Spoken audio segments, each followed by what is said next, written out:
Hola, en aquest vídeo veurem com s'estructura Zotero i com crear col·leccions. La interfície està formada per 3 columnes que mostren informació diferent. La primera d'elles ens permet classificar les nostres referències en col·leccions. A la segona podem veure el llistat de les nostres referències. Ens permet escollir també quina informació volem veure, per exemple, l'any de publicació, i ordenar els elements per columnes. Al darrer apartat, si seleccionem una referència, podem veure les seves metadades i modificar-les.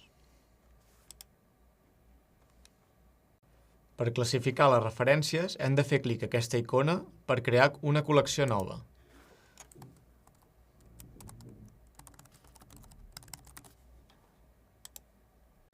Un cop creada, hi podem afegir ja les referències.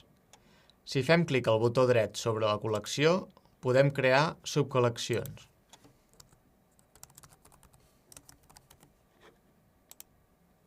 Per afegir una referència a una col·lecció, fem clic a la meva biblioteca i podem arrossegar l'element cap a la col·lecció on volem que hi aparegui. A l'apartat La meva biblioteca apareix tot el llistat de les nostres referències independentment de si pertanyen o no a una col·lecció. També podem comprovar que una referència pot estar a més d'una col·lecció alhora sense significar que estigui duplicada.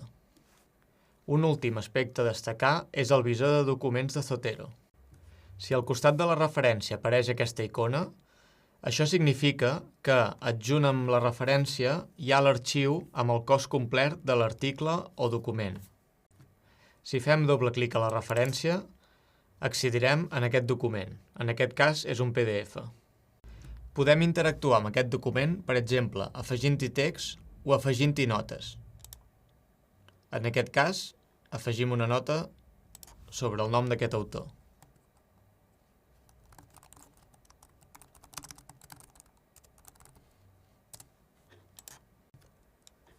Un cop tornem a Zotero, comprovem que aquesta nota queda guardada.